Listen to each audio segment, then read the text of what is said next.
नाना जी दरअसल ढाका यूनिवर्सिटी से ग्रेजुएट हुए थे बिफोर इंडिपेंडेंस, तो ये मेरे लिए एक इमोशनल चीज़ है। पीछे है 32 नंबर धानमंडी हाउस, बंगबंधु शेख मुजीबुर रहमान, राष्ट्रपिता बंगबंधु शेख मुजीबुर रहमान का घर। बहुत ज़्यादा चावल दिया है, इसमें है 4 पीस मटन, 1 आलू जैसे कोलकाता में भी मिलता है, और फाइम भाई के लिए फाइम भाई लिया है नान और तंदूरी चिकन। और ওটা কি আছে? সালাদ আছে। সালাদটা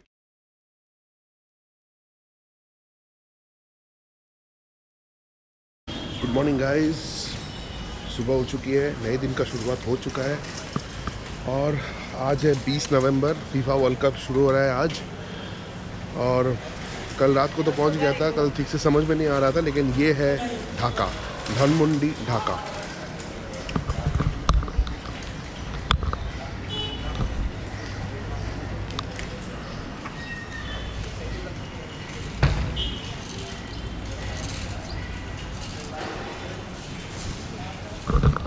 ढाका में अगर आप रहो तो 3-4 एरिया बहुत पॉश है, जैसे ये यहाँ का कोलकाता का अलीपुर या मुंबई का बैंड्रा जैसा लग रहा है मुझे थोड़ा थोड़ा। इस एरिया का नाम है धानमंडी, एक बहुत ही पुराना एरिया है, हेरिटेज एरिया है, ओल्ड मनी ज़्यादा यहाँ रहते हैं। इसको छोड़ के है गुलशन, बनानी, वसुंधरा और उत्तरा। ये 4-5 एरियाज़ में अगर आप होटल्स लो तो बड़ी आसानी से आप सारे फैसिलिटीज़ प्राप्त कर सकते हैं, जितने भी, चाहे मॉल्स हो, चाहे रेस्टोरेंट्स हो, ज़ेरॉक्स शॉप्स हो, जितने भी कन्वीनियंसेस हो एक टूरिस्ट को चाहिए होता है, वो सब कुछ ये 4-5 एरियाज़ में उपलब्ध है। और एरियाज़ भी काफ़ी पॉश है, ये बनानी, उत्तरा, गुलशन, धानमंडी जहाँ पे इस वक्त मैं हूँ, बहुत पॉश एरियाज़ है। अगर आप बिल्डिंग्स देखें, सोसाइटीज़ बन रहे हैं, कुछ जगह पे बंगलोज़ है, इसीलिए रोड पे थोड़ी डस्ट है, लेकिन अगर 3-4 साल में ये सारा ख़त्म हो जाएगा तो ये डस्ट हट जाएगा तो बहुत ही सुंदर लगेगा। लेकिन Toyota is king over here. जैसे ये है टोयोटा प्रीमियो की गाड़ी, ये जैसे कोरोला जैसा है, लेकिन ये सबसे ज़्यादा बिकते हैं यहाँ पे। और अगर आप देखें, number plate is in Bengali, Dhaka metro ग 2-1-8-9-6। तो अगर आप ऊबर बुक करें या ऑटो बुक करें तो उनके नंबर प्लेट्स बंगाली में ही है। अगर आपको बंगाली पढ़ना ना आती हो, वो ऐप में आपको इंग्लिश में नंबर लिख के देंगे, लेकिन जब गाड़ी आएगी आप समझ नहीं पाओगे, क्योंकि अगर आपको बंगाली नहीं आती हो न्यूमरल्स, तो आप पहचानोगे कैसे, ये एक इशू है। चलो, मैं तो बंगाली हूँ, मुझे तो पढ़ना आता है, तो मेरे लिए तो ठीक है, लेकिन आई थिंक उन लोगों को इंग्लिश और बंगाली दोनों में नंबर्स रखना चाहिए। ढाका के रिक्शास और कोलकाता के रिक्शास पे फ़र्क यही है कि कोलकाता का जो रिक्शा है, वो उसका जो हुड है वो इतना सर्कुलर नहीं है। इनका जो हुड है ये बहुत ही सर्कुलर है, और ये इनका रिक्शा बहुत ज़्यादा कलरफुल है।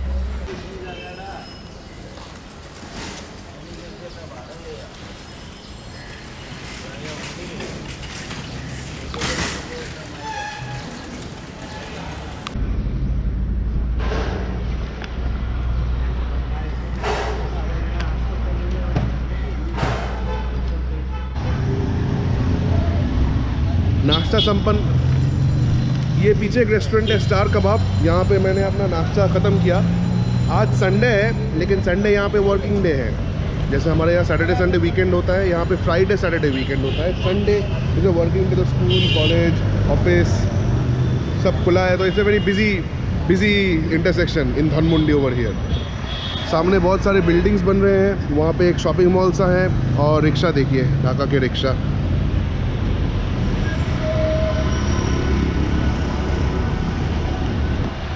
यहाँ पे पीछे ही है ढाका सिटी कॉलेज, और आई गेस ऊपर यहाँ वुमेंस मेडिकल कॉलेज कुछ है, क्योंकि बहुत सारे लड़कियाँ कोट पहन के, मेडिकल कोट पहन के ऊपर जा रहे हैं। नाश्ता तो हो गया, अभी हम लोग निकलेंगे ढाका साइट सीइंग पे। तो पहला जो लोकेशन है वो है बंगबंधु, राष्ट्रपिता बंगबंधु शेख मुजीबुर रहमान हाउस। तो वहाँ जाने के लिए मैं यूज़ करूँगा ओ भाई, यहाँ का जो ऑटो ऐप है।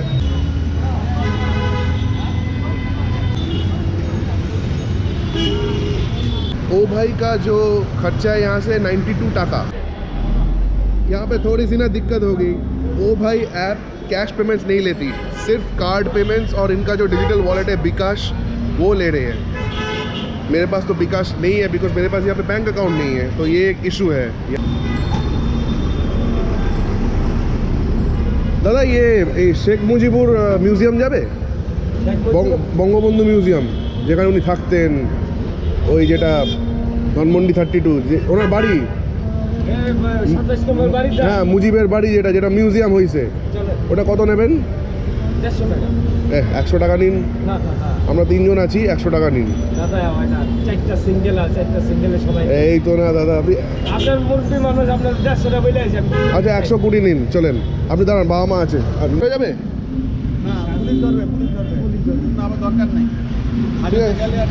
বসো বসো, ঢোকো ঢোকো ঢোকো ঢোকো।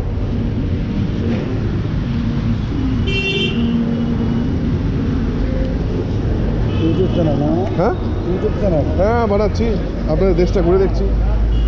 পুরো জেলখানা তো, পুরো একদম খাঁচার মতো।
मेरे पीछे है 32 नंबर धानमंडी हाउस, बंगबंधु शेख मुजिबुर रहमान, राष्ट्रपिता बंगबंधु शेख मुजिबुर रहमान का घर। उन दिनों वेस्ट पाकिस्तान जो जुल्म कर रहा था बंगालियों पर, और उर्दू और सिर्फ उर्दू का जो रूल इन्होंने बंगालीज पर डाल दिया था, वो शेख मुजिबुर रहमान मानने को तैयार नहीं थे।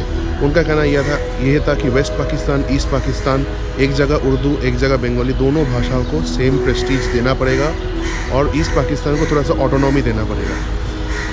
ये इंटरनेशनल बंगाली लैंग्वेज मूवमेंट का एक हिस्सा है। यहीं से शुरू हुआ था वो आंदोलन। was known for its capability to mobilize crowds.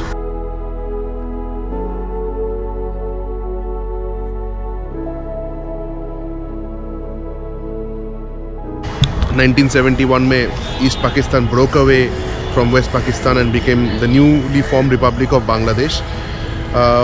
With a lot of help from India and Indira Gandhi, Mujibur Rahman became the first president of the newly liberated Bangladesh in 1971.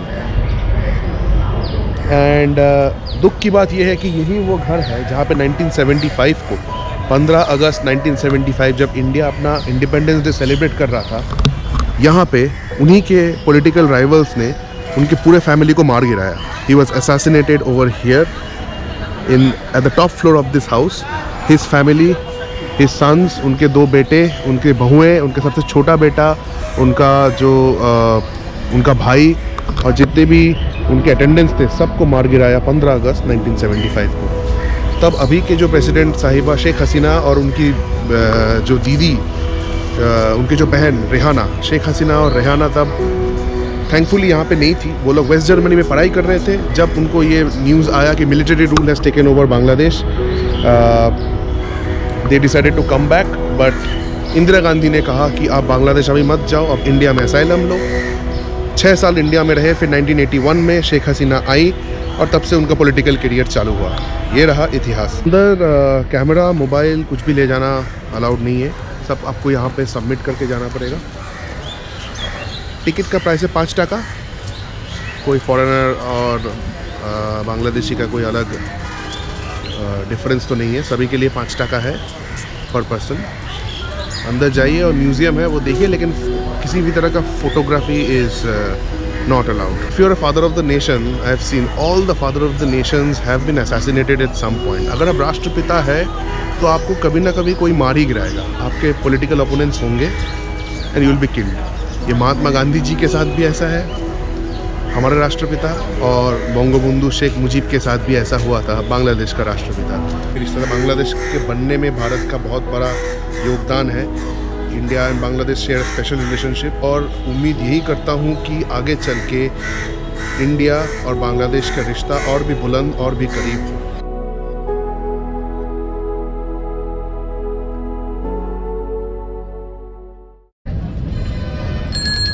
কত দূর এখান থেকে? গুলিস্তান পার হয়ে শহীদ মিনার তো? ওটা কি ঢাকা মেডিকেল কলেজের কাছে? হ্যাঁ, ঠিক আছে।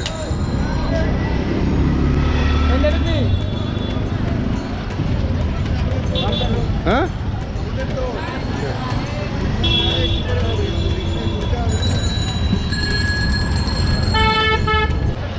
कहीं से भी रिक्शा आ जाता है, 1 वे 2 वे। रिक्शा के लिए कोई भी 1 वे 2 वे नहीं है, वो कहीं से भी जा सकती है। अगर आप देखो यहाँ से भी रिक्शा जा रहा है, यहाँ से भी रिक्शा आ रहा है जा रहा है, तो there is no rules whatsoever.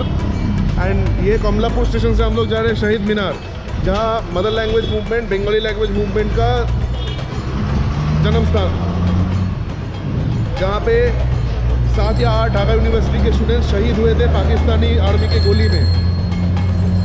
बहुत इंपॉर्टेंट जगह है, वो देखने जा रहे हैं। लेकिन उससे पहले ये ढाका का रिक्शा, ये बेस्ट एक्सपीरियंस है बॉस। আমাদের কলকাতাতেও রিক্সা আছে, কিন্তু এই রকম এদিক ওদিক দিয়ে হুড়হুড় করে চলে না, আর অনেক কম রিক্সা, সব জায়গায় চলে না।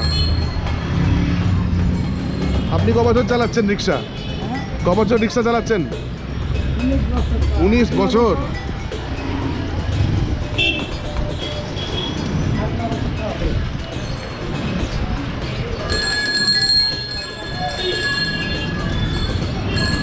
और ये है ढाका के डबल डेकर बस। एक ज़माने में कलकत्ता में डबल डेकर बस चलती थी, अभी मुंबई में चलती है।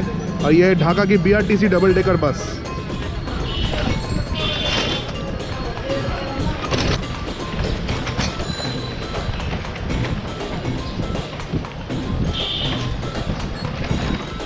এই জায়গাটার নাম কি? হ্যাঁ, মতিঝিল।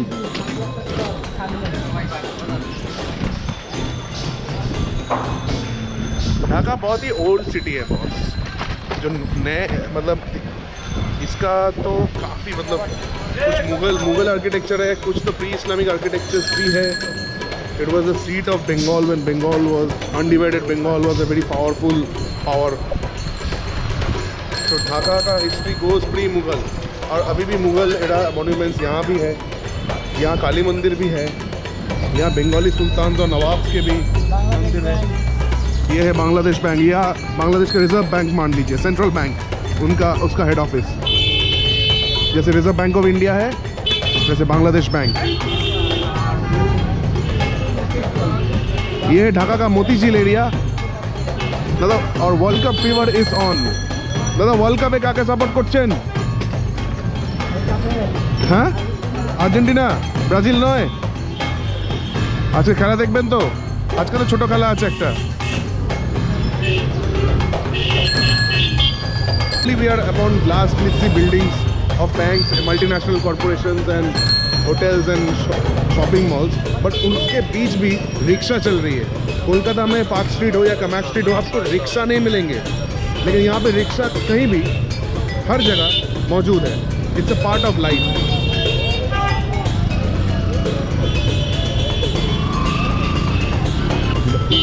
ঢাকায় টোটাল কটা রিক্সা আছে? তাও আন্দাজ 10 লাখ হলো তো।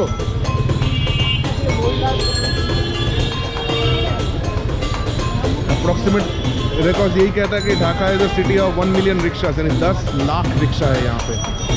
कुछ लोग कहते हैं कि 20 लाख हो सकता है, 20 लाख रिक्शा भी हो सकता है।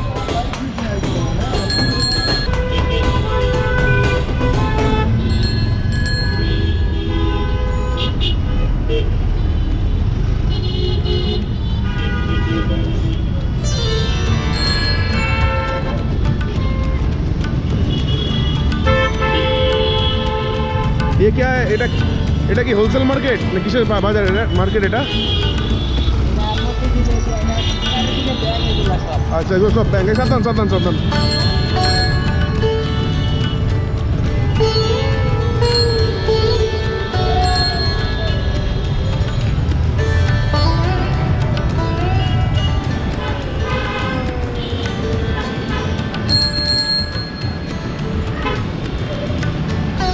ये सेंट्रल एरियाज है, थोड़ा सा दिल्ली का ल्यूटेंस जैसा लग रहा है, लेकिन हाँ रिक्शा रहेगा। Rickshaw is a part of life and is a very convenient good part. कहीं भी आप जा सकते हैं, थोड़ा बार्गेनिंग कर लीजिए। फॉरेनर हो तो थोड़ा ज़्यादा तगड़ा मांगते हैं। कैमरा देख लिया, समझ ही लिया, चाहे कितना भी बंगाली बोल लूँ मैं, वो लोग समझ जाते हैं कि मैं बांग्लादेश का नहीं हूँ। बार्गेन कीजिए, किराया तैयार कीजिए, फिर निकल पड़िए। वो देखिए आगे बस रिक्शा एक साथ, वहाँ पे कितनी गर्दी हो रही है। बगुड़ा अच्छा।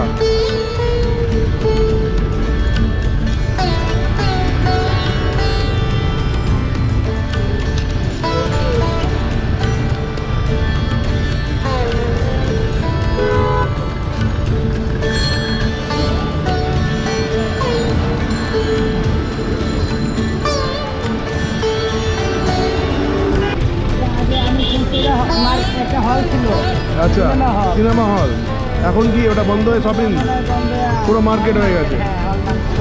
বাবা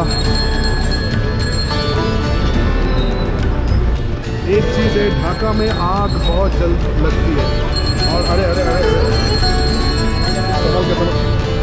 ये जो सामने देख रहे हो ना, ये ऐसी बिल्डिंग्स बहुत है जहाँ पे HSE नॉर्म्स बिल्कुल माना नहीं जाता।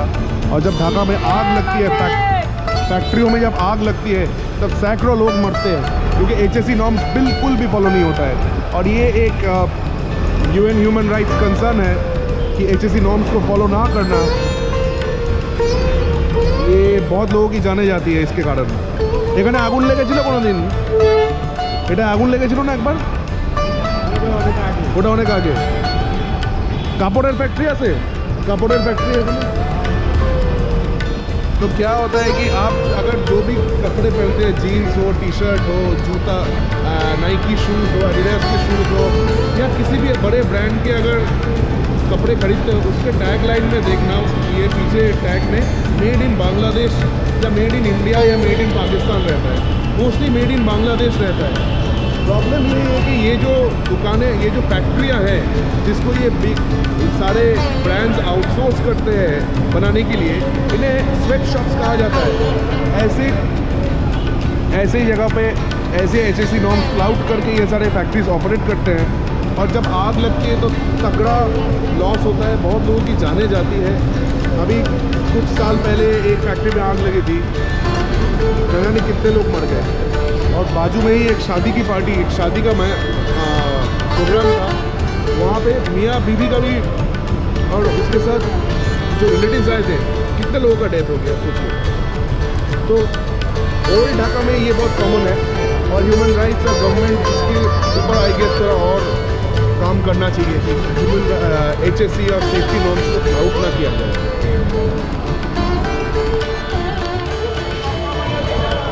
World cup fever is on boss, world cup fever is on. Flags बिक रहे हैं, Germany, Brazil, Argentina, England, Spain, Portugal, सबके फ्लैग्स बिक रहे हैं यहाँ पे। World cup fever is on. मेरे लेफ्ट में ये सारा ढाका यूनिवर्सिटी है और ये मेरे लिए अच्छा ये पूरा यूनिवर्सिटी टाउन है। ये लेफ्ट में मेन बिल्डिंग है ढाका यूनिवर्सिटी का। मेरे नाना जी दरअसल ढाका यूनिवर्सिटी से ग्रेजुएट हुए थे बिफोर इंडिपेंडेंस, तो ये मेरे लिए एक इमोशनल चीज़ है, मेरे नाना जी का कॉलेज। लंबी दुख भरी दास्तां है हम ईस्ट बंगालियों का, आप तो जानते ही हैं।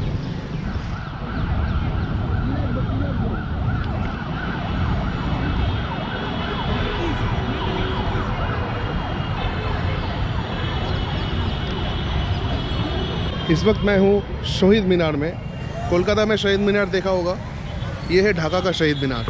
ये पूरा area actually Dhaka university area है, वहाँ पे ढाका यूनिवर्सिटी है, मेडिकल कॉलेज भी इधर ही कहीं है। It was started from out there. Out there. Okay, can you tell me briefly what happened? And that is Amtola Gate. Amtola Gate. Dhaka Medical College. Okay. They will start it over there, and it was finished over the main gate of DU. And how many students were killed by the Pakistani army? It's near about 8 or 10 plus. 10 plus. A lot of other students also protested against this move that Urdu and only Urdu will not be accepted. Urdu and Bengali should be given equal respect and equal standing. लेकिन ये माना नहीं। उसके बाद student uprising हुआ, protest हुआ, और आयूब खान ने मार्शल लॉ सेक्शन 144 चालू कर दिया। Any kind of protest and assembly is band. फिर भी ढाका यूनिवर्सिटी के स्टूडेंट्स 21 फरवरी 1952 को यही पास में एक मोर्चा निकल के ये उर्दू इम्पोजिशन के ऊपर प्रोटेस्ट कर रहे थे, अनआर्म्ड पीसफुल प्रोटेस्ट। उस पर पाकिस्तानी आर्मी ने गोली चलाई। 8 से 9 स्टूडेंट्स शहीद हुए। उनका नाम मुझे इस वक्त याद नहीं आ रहा है, लेकिन उनका जो भाषा के ऊपर जो प्यार और जो श्रद्धा, इसके कारण जो दिखाया उन्होंने, इसके कारण 1971 after liberation independence from Pakistan, Sheikh Mujibur Rahman ने ये शहीद मीनार उनकी यादगार, उनके मेमोरी में ये बनाया। सोचिए, एक भाषा के लिए, सिर्फ एक भाषा के लिए गोली खाने पे राज़ी हो गया इतने सारे लोग। इसीलिए यूनेस्को ने 21 फरवरी को इंटरनेशनल मदर लैंग्वेज डे या फिर अंतर्राष्ट्रीय मातृभाषा दिवस का दर्जा दिया है, और ये एक बहुत गर्व की बात है।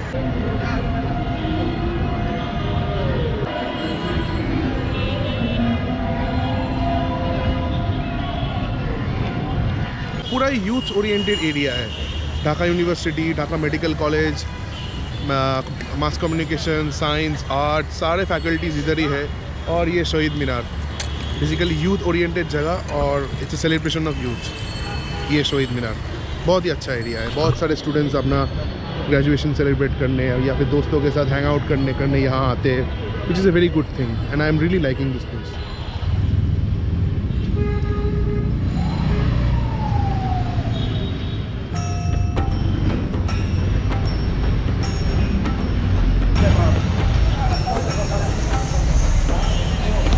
इस वक्त मैं हूँ ढाका के मशहूर और प्रसिद्ध ढाकेश्वरी काली मंदिर में। ये बांग्लादेश का सबसे बड़ा हिंदू टेम्पल है। ये एक शक्तिपीठ है, जैसे कालीघाट शक्तिपीठ है, जैसे कामाख्या मंदिर शक्तिपीठ है, ढाकेश्वरी मंदिर इज़ ऑल्सो शक्तिपीठ ऑफ पार्वती। यहाँ पे बहुत लोग आ चुके हैं, नरेंद्र मोदी से लेके ममता बनर्जी से लेके जितने भी लोग बांग्लादेश आए इंडिया से डेलीगेशन, एक बार ढाकेश्वरी मंदिर तो आती है। और ये है इस साल का दुर्गा पूजा का मूर्ति, ये अभी भी है। नाइस।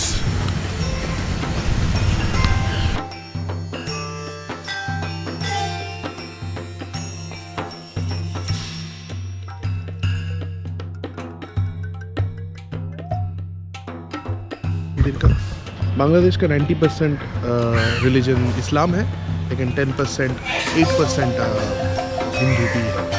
तो उन हिंदुओं का सबसे बड़ा मंदिर है ढाकेश्वरी मंदिर।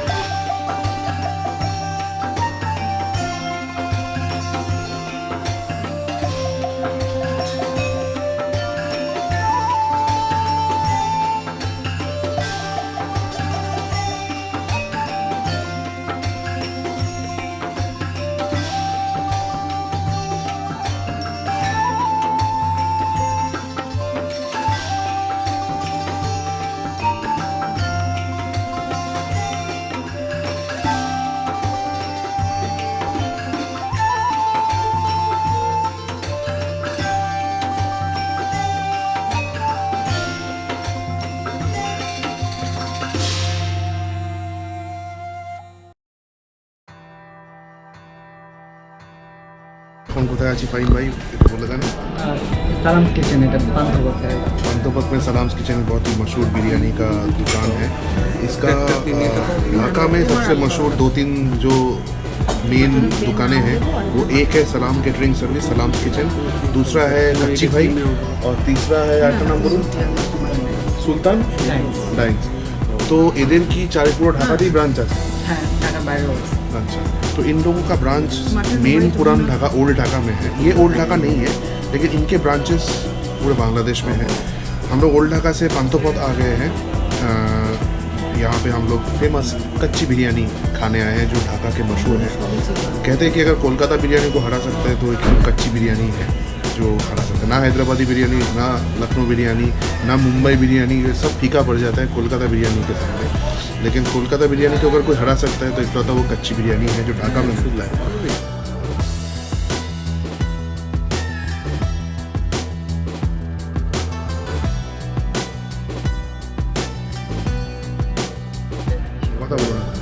कच्ची बिरयानी आ चुकी है।